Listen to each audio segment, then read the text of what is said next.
John, not the start to the postseason you would have liked. How do you sort of reflect on that game now, I guess, in hindsight? I was undisciplined in the third quarter, and it cost our team probably a little momentum in the game. So, that's where I reflect immediately. We need to be disciplined. I need to show that at all times, no matter what I feel like's going on out there. So, how have you learned and tried to, I guess, manage your emotions during games? Is there particular things that you try to do pre-game or during game or anything like that? No, I just gotta let the emotion dissolve and move on from it. But consistency is a word that you ask your players to do all the time. So I wasn't consistent with my performance. How do you go about, the off-the-ball movement in terms of, getting Bryce wide open looks and throwing, I guess, Jesse in there to supplement and help that? I thought we did a good job tonight getting Bryce looks now. They did a good job. We had Keanu Pinder, Doolittle heavily involved. For us to be at our best, we need multiple players performing at a high level. I need to do a better job getting Windler involved because he's a huge piece to our team. So we'll watch the tape. We won't do anything knee-jerk reaction-wise. We'll look at it and see how we can get better. John, how do you feel about, I guess, the job you did on Chris building up his lead? It was such an integral contribution to his baseball life. Yeah, look, he makes tough plays, but that's why, like I talk about the technical foul. Any player that gets to go to the foul line, like you're just asking for trouble. So allowed him to get his mojo. Coach, it's a game of adjustments. Hiram Harris is a pretty good defender. Is he someone you think to look at maybe in game 2 to put on Goldie? Absolutely not.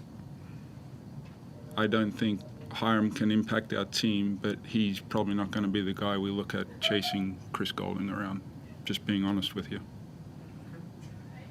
John, how did you feel as though Keanu played up against the two Melbourne bigs?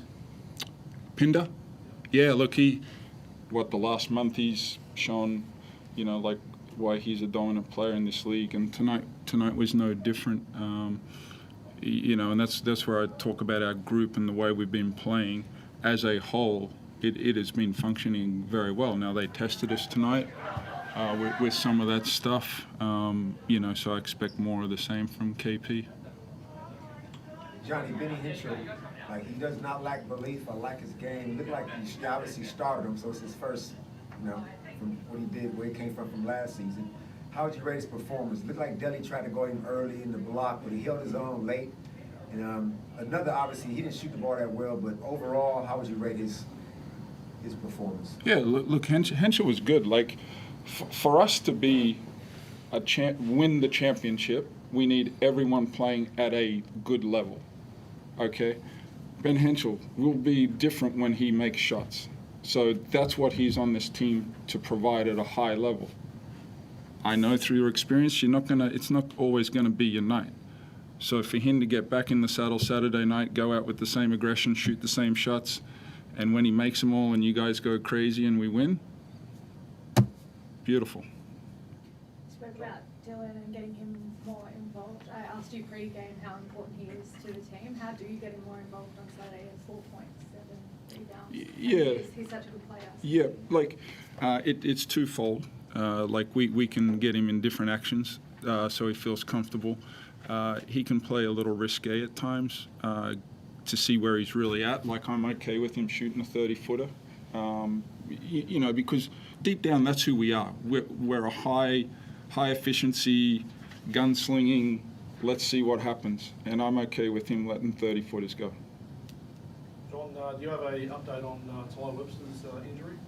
No, he's in the hands of our medical staff. So for him to come out of the game and not go back in, we just got to see what they say. And how impactful was that, I suppose, not having him, at the end? Yeah, like you guys have seen over the last, 6-7 games, like the dynamic athlete that he is, he just brings a different look to us when he's on the floor, both offensively, but then also defensively, and especially with their physical guards, we need him out there to relieve some of that for us. Jesse, you and Bryce obviously got a good chemistry. Like when you hit the floor, Bryce gets shots. You guys got that in sync. Is there something that you can pass on to the other guys on the team that when you're not on the floor, that they can somehow channel some inner Jesse?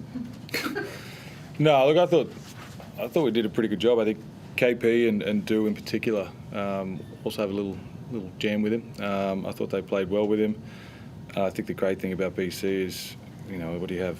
6 assists. I thought he did well. Obviously, he's going to get a lot of attention by their guards, but BC is such a good player and so unselfish that he can also feed KP, he can also feed Do. So I thought he did a great job. BC is just not going to force up crap. Like he's smart and he's unselfish, and I thought he did a great job of kind of feeding KP. KP's got good pace to the basket and putting pressure on their bigs. So I think those two guys in particular. Jesse, did it feel a bit like you guys were chasing your tail a little bit, like they got off to a good start, and then you guys would come back and then kick away again? Yeah, but we were up at half. It was a one-possession game. Obviously, it was close, but we were up. We always know it's going to be a battle with Melbourne, but the playoffs, right? It's a couple of possessions. What did end up a 12-point game, but it's a couple of possessions. That's what it comes down to in playoff basketball, and I don't think we're going to change too much. There'll be adjustments, but it certainly won't be reinventing the wheel. But we'll make adjustments. They'll make adjustments, and hopefully we'll level it up at home, and and then it's all on the line for Game 3. But we've got to win a game to keep it series alive. But we're certainly not dead. We're still alive. Was there a plan for Shea coming into this match? There was a bit of buzz about the matchup with Bryce that week. No, like for the way I coach, you guys talk about all the other guys at the opposite. If we're functioning at a high level, we're a good team and hard to beat. So I need our team functioning at the best level that they can. I'm not buying into all of it. Believe in what we do. Let's go out there, let's play and see what happens. Talking about personnel, Ethan, he didn't play too many minutes tonight. We heard that he was tired from the flight home. Were you hoping to play more minutes and more on Saturday? There's 40 minutes and there's only so many people you can play in that 40 minutes. We have a good roster. We got guys playing at a high level. You guys are on me when I don't play KP. You're on me when I don't play Aquera. Doolittle. Play him more. Can only play 5 guys, 40-minute game. Jesse, you've got a wealth of finals experience. How do you go about, setting the standard and, I guess, being that guy in terms of a leader coming off the back of this one heading into Saturday night? Oh, pretty much just what I said, right? We are who we are and they're who they are. We're not going to change. We're 30 games in, right? We're not going to change too much.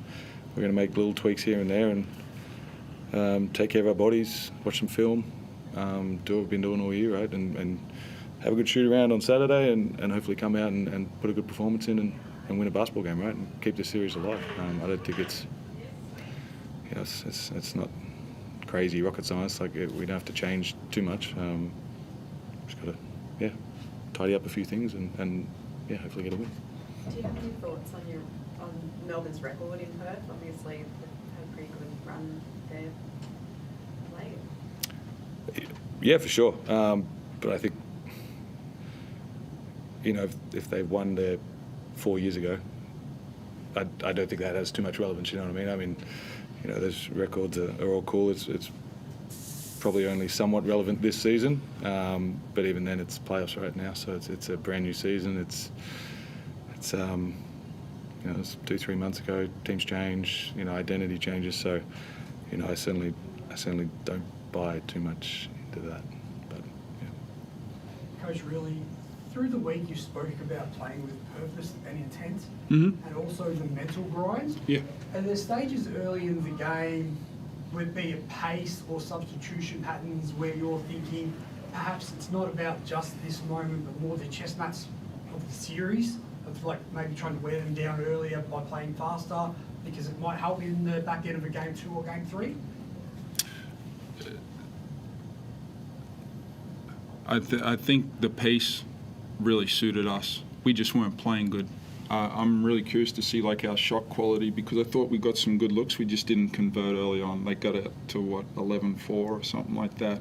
But we did a great job, and as Jesse just spoke about, like we went into halftime leading by 1, and we weren't playing great at the offensive end like how we can and capable of. Now give them credit for the way they defend us, but we got good quality. I like the pace, like we talk about Henschel and Windler, and like they need to shoot those shots, because the way they defend Bryce, the way KP's playing, it all, the synergy of all those guys works together, and sometimes it's high risk, high reward. But when we're functioning, we're tough to beat. And just Doolittle's doing all, I guess, impact on the defensive end is very valuable. But we didn't see a lot of Almanza. Do you think that playing them together when Melbourne go with that lead lineup would be effective? Well, yeah, like these, you have a million thoughts during the game. What's going to work? What's not going to work? Do you not want me to play him? I got Keanu Pinder. I got Doolittle. Aquera's playing pretty good. Almanza, he's a good player. He just travelled from Spain and got in yesterday.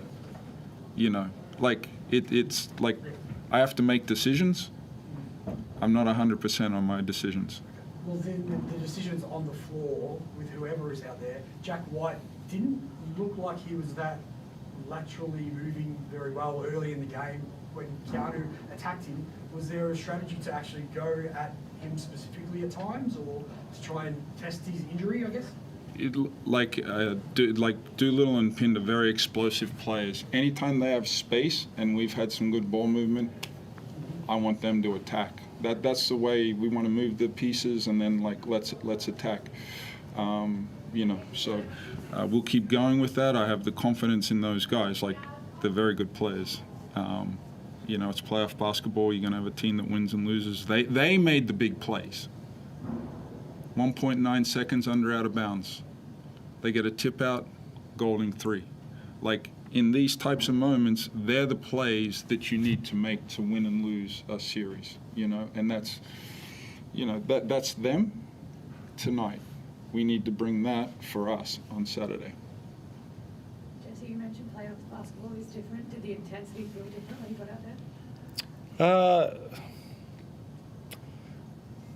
Not particularly. I mean, it was. I mean, it's 500 games, 6 titles. no, it's always a physical game, and you know, I think, you know, obviously Melbourne coming off a 2-week break or whatever it was, and so are we. And I thought we did a great job of kind of, you know, it's a long break, but balancing scrimmage with guys getting healthy, and I thought we did a great job. And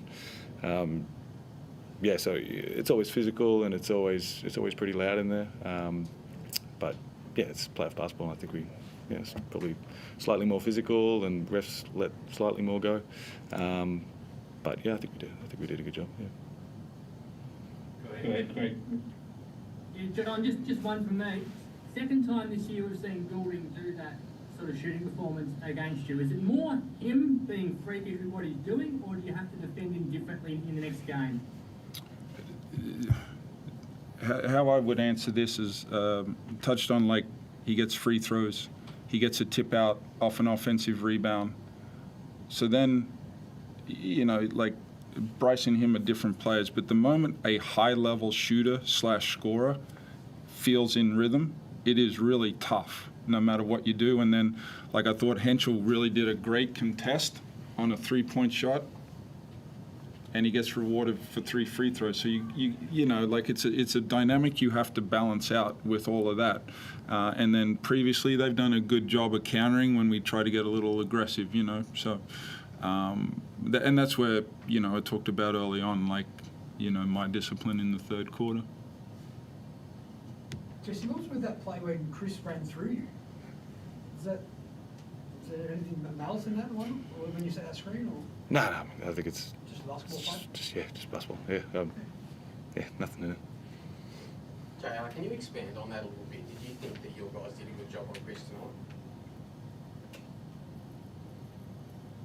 That's a loaded question. One of you for the loaded ones. Yeah, no. Well, good. Thank you very much.